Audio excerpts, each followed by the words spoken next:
안녕하십니까. 둔산동 Q&A 공부방 동화생입니다. 이제 과학 필기 방법 질문하셨는데요. 필기 방법이 이제 공부 방법보다 공부 방법하고 다 연관이 됩니다. 이제 공부 방법하고 과학 필기 방법하고 연관이 되는데, 이게 과학의 특성에 따라 필기 방법이, 국사의 특성, 국어에 따라, 수학에 따라 이게 과목마다 필기 방법이 조금씩 다르거든요. 근데 이제 필기 방법을 하는 이유는 반복해서 학습하려고 하는 것이지, 필기만 해놔서 소용이 없다는 거지. 그치? 그래서 반복해서 몇 번 받는지가 중요한 건데, 자, 이렇게 보면 공부할 때 과학은 학습의 순서와 방법이, 과학은 이 순서가 제일 적당해 보여. 보면, 그러니까 쓸 때도 노트가 이렇게 있잖아? 그러면 예를 들어서 뭐 코넬식으로 쓴다면 이렇게 된다면, 여기다 간단하게 공식이나 개념을 쓰면 공간을 비워놔야 돼. 이만큼. 여기다 또 그림을 그려야 되잖아? 이 그림에 대한 필요한 요소를 또 설명하려면 이만큼 쓰려면 공간 비워놔야 되잖아? 나중에 이게 오답이 발생하면 오답 발생하는 이유를 여기다 간단하게 또 쓰려면 이거 비워놔야 되잖아? 그러니까 공식을 한 줄 쓰면 그 다음에 쭉 떠가지고 또 1번 썼으면 2번 이렇게 해가지고 여기다 또 개념을 쓰고 여기다가 간단한 공식을 써놓고 대표 공식 이렇게 써놔야 되거든? 그러니까 띄엄띄엄 써줘야 돼. 이해됐죠? 제일 처음에는 개념 공식을 써. 개념이나 공식을 이해하고 거기에 있는 글자로 써 있는 걸 읽고 처음부터 끝까지. 그 다음에는 이 그림이나 그래프, 표 이런 걸 보면서 이거를 계속 다 짚어야 돼. 그런 다음에 그림에다가 이 보면 여기 그림에 세포가 그려져 있으면 여기 세포 설명들이 있거든. 요 사이사이에다 요 세포 그림이 이렇게 있고 뭐 써 있잖아. 여기다 사이사이에다 추가로 글자를 쓰잖아. 조그맣게. 그러면 이 글씨를 다 보지 않아도 될 만큼 여기에 정리가 돼. 왜 이렇게 정리해야 되냐면 그림이나 그래프나 표에다가 이 내용을 정리하면 과학은 시험 문제나 꼭 이렇게 그림이나 그래프나 표나 실험이 나와. 그렇기 때문에 이 개념 공식을 그림 옆에다가 그래프 옆에다 이렇게 그래프가 해서 이런 그래프가 나왔으면 이 그래프가 무슨 의미인지 전부 다 이렇게 한 개씩 이렇게 뽑아가지고 여기다가 다 이 내용을 보고서 내용을 이해한 걸 써놔야 돼. 그래야 이 그래프 점수가 나온다고. 그러면 근데 문제는 애들이 다 여기까지만 공부해. 과학을 못하는 이유가 그거야. 왜 그러냐면 이거를 갖다가 이 수학을 보면 어떤 공식이 있을 때 그걸 변형시켜 갖고 문제를 내면 수학의 이 공식에서 이거 물어보는 거구나 이렇게 되잖아. 이렇게 문제를 적용하는 방법을 문제를 풀어가지고 이걸 훈련을 안 하면 이거를 문제에다 적용을 못 시켜. 내용은 아는데 이 내용을 어떻게 써먹을지를 몰라. 그 다음에 여기에는 예를 들어서 한번 어떤 애한테 그 설명해서 지구에서 달로 갈 때는 6분의 1로 줄거든? 그러면 요 달에서 지구로 하면 몇 배가 돼? 6. 그래, 6배. 그게 시험 문제 나왔는데 그거 틀렸어. 왜? 6분의 1만 봤대, 자기는. 거꾸로는 안 나왔거든, 책에?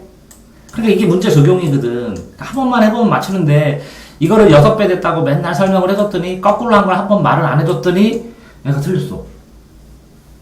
그 생각을 못 해낼 수도 있잖아. 그러니까 하나의 예고, 그지? 그렇기 때문에 문제를 풀어가지고 이 그래프에다가 문제가 뭐 나왔는지 정리를 해줘야 돼. 그런 다음에 이제 오답 부분을 암기할 수 있어야 된다는 거지.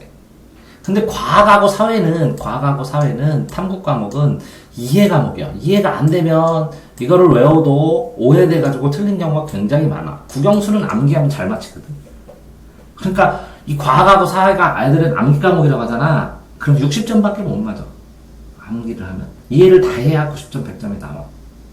그래서 철저히 이해를 해야 돼.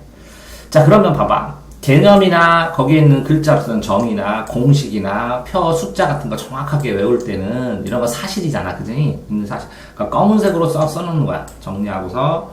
이게 써놓은 게 무슨 뜻인지 이해를 해야 돼. 그리고 암기해야 돼. 무작정 암기해서는 안 돼, 과학사회는. 근데 표나 그림의 주변 글자를 전부 다 요 표나 그림에다 파란색으로 추가로 정리하잖아? 그러면 60점 맞아. 40점, 60점. 그러니까 중학교 가든지 고등학교 가서 문제를 안 풀잖아. 기출문제. 이걸 안 풀면 80점을 못 넘어. 문제를 풀고 틀린 부분의 내용을 빨간색으로 요 표에 그 주변 글자 다 썼지. 여기다 추가로 다 정리해야 돼, 내가. 여기까지가 공부 정리야. 공부 준비야, 실제적으로. 그런데 애들은 다 거의 여기까지만 해. 여기까지만. 표 그림 주변에 정리하면 70점, 80점도 맞기도 해. 그런데 이렇게 틀린 문제를 여기다 추가로 빨간색으로 정리하는 것까지 해줘야, 그래야, 그제서야 이 개념이나 공식이 정확하게 이해돼. 거꾸로 이렇게 되거든. 추가 정리하다 보면, 주간 글자를 보다 보면, 아, 공식이 이런 뜻이구나 하고 확실하게 이해되거든. 확실하게 이해가 된 상황은, 그다음부터는 기출문제도 풀고, 시험도 풀고, 이렇게 풀다가 보면, 이 정리를 다 해놨잖아, 이렇게. 한꺼번에. 어디? 그림 중심으로. 이 표나 그림 표 중심으로 정리를 다 했지, 여기에. 파란색은 주변에 있는 글자 중에 중요한 거, 빨간색은 내가 틀린 거, 이거 다 정리를 했지. 그렇게 된 다음에 기출문제, 시험 문제를 풀다 보면 노란색으로 자신이 틀린 부분, 노란색으로 시험에 출제된 부분, 형광펜으로. 그 다음에 빨간색은 자기가 자주 틀리는 부분. 이렇게 표시를 해놔. 그러면 이거를 확실하게 정리가 되면 이제 90점이 맞아. 그래도 100점이 안 나와. 어떻게 하면, 그러면 여기서부터는 막 1등급 되는 애들 경쟁하는 거거든? 2등급, 1등급 애들. 근데 너는 여기 들어갈 가능성이 크거든? 그런 상황이 어떻게 되냐면, 본인이 이제 문제를 잘 풀리다 보면 자주 틀리는 문제가 있잖아. 그러면 이 문제집에 똑같은 지구의 지진파가 틀렸어. 그러면 여기에 있는 기출문제에도 지진파가 틀렸고, 이렇게 틀린 게 있잖아. 그러면 이 지진파, 종이 한 장에다가 해갖고, 지진파 해갖고 다시 정리해야 돼, 전부 다. 그래서 틀린 선택지 1, 2, 3, 4, 5 있지? 그거를 1번, 2번, 3번, 4번, 5번, 6번, 7번, 8번 해서 정리할 수 있을 만큼 정리해야 돼. 그렇게 해서 그게 주제식 정리거든? 안 그러면 마인드맵식으로 전부 다 연결해가지고 지진파, 피파에서 이렇게 가지 뻗어가지고 다 정리하든지. 그래서 종합 정리를 안 하면 95점은 못 맞아. 근데 95점에서 100점 사이가 되면 이제 1등급 차이가 갈려. 연고대 가냐, 서울대 가냐. 이거는 여러 문제집을 다 풀어서 애들이 그래. 보통 서울대 가는 애들은 한 학기에 한 과목 문제집 6권에서 8권 풀거든. 근데 보통 2-3권 풀면 1등급 들어가고 2등급 들어가고 보통 3등급 이하 애들은 하나밖에 못 풀어. 그러니까 다양한 경험을 해야 돼. 여기서 한번 경험해서 틀려봤으니까 내가 난 맞는 것이지. 뭐 천재라 나는 딱 새로운 뉴욕이 나와도 기본을 바탕으로 막 상상해서 풀고 이런 애들은 거의 없어. 그런 애들 있으면 저기 나사로 끌려가. 똑똑하다고. 틀린 문제를 이렇게 다양한 유형을 정리하면 한 줄로 핵심만 딱 정리해서 이 한 줄 정리한 거는 여기다가 아까 이 정리된 거 있죠? 여기 기본 표나 그림. 요 아니면 마인드맵으로 종합 정리한 여기다 추가로 정리해야 돼. 1번, 2번, 3번, 4번에서 6번, 7번 이렇게. 그러겠어요?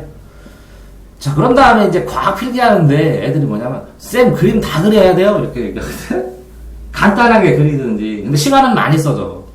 필요하면 그려도 좋은데 복사해서 붙여도 상관없어. 대신에 이렇게 그림이 나오면 그림에 나온 특징을 하나 여기다가 특징을 한번 점거해서 이렇게 써봐야 돼. 이해됐죠? 그림 특징을 자세하게 들여다봐야 된다고. 그 다음에 어떤 애가 그래? 노트 필기하면 점수 오르나요? 오르긴 오르지. 조금 못하는 애들은. 근데 정리하는 과정에서 내가 그걸 외우려고 하고 기억하려고 해야지 오르지. 노트 필기만 해놓고 5등급만 들어있어. 노트 필기 기가 막히게 해갖고 침대 빌려줘서 친구가 그거 보고 달달달 외워갖고 80점 맞고 자기는 60점 맞아. 그 다음에 노트 필기 하느라고 시간 다 써. 다른 건 못해. 그러면 안 되잖아, 그지? 이제 반복해서 호관이라는 확인하기 위해서 필요한 거지. 이건 확인하기 위해서 필요한 거지. 응? 보기 위해서 몇 번 보느냐? 2번, 3번, 4번, 5번이. 그러니까 다시 안 볼 거면 안 쓰는 게 나아. 노트 필기. 자, 그 다음에 잘 쓴 노트 필기 따라서 쓰면 돼요. 그냥 엄청나게 잘 쓰는 애들이 있어, 노트 필기. 나는 그런 스타일이 아닌데 그거 막 따라서 공부한다고 점수 막 올라가는 게 아니야. 봐봐. 정리를 이렇게 몇 번 했어. 개념 한번 정리하고, 그림 정리하고, 문제 적용 정리하고, 오답 정리하고, 테마 정리하고. 그냥 반복해서 공부해서 점수가 올라간 것이지. 노트를 예쁘게 써놨다고 공부하면 예쁘게 써놓은 출판사에서 예쁘게 써놓은 거 다 쓰지. 그치? 그러니까 반복해야. 노트 필기보다 중요한 거는 필기하는 과정 속에서 내가 정말 이걸 외우겠다, 공부하겠다 라는 생각으로 여러 번 반복했다는 거야. 1번, 2번, 3번, 4번, 5번, 문제도 5번 풀고 또 정리하고. 그러다 보니까 다 아는 거야. 그러니까 처음에는 다른 사람 노트 이렇게 쓰는 게 좋겠구나 하고 어떻게 쓰는지 아이디어를 얻느라고 따라 하다가 네가 가장 빠르고 도움이 되는 방식으로 수학도 그래. 수학 정리할 때도 네가 이렇게 정리하면 빠르게 하고 기억이 많이 나 하는 것이 그대로 싸는 거는 의미가 없다는 거지. 그러니까 내가 그랬잖아. 수학을 정리하면서 내가 아는 문제 쓰면 저기는 그냥 똥개 훈련한 거고 그렇지 않냐? 맨날 과자 던져서 받는 거 그거 훈련한 거고 자기가 이걸 외우고 공부하는데 도움이 되겠다고 쓰면 그치? 실력이 느는 거고. 노트 필기, 과학 노트 필기 이렇게 하는 거. 질문 있나? 하나만 해봐. 과학 노트 필기.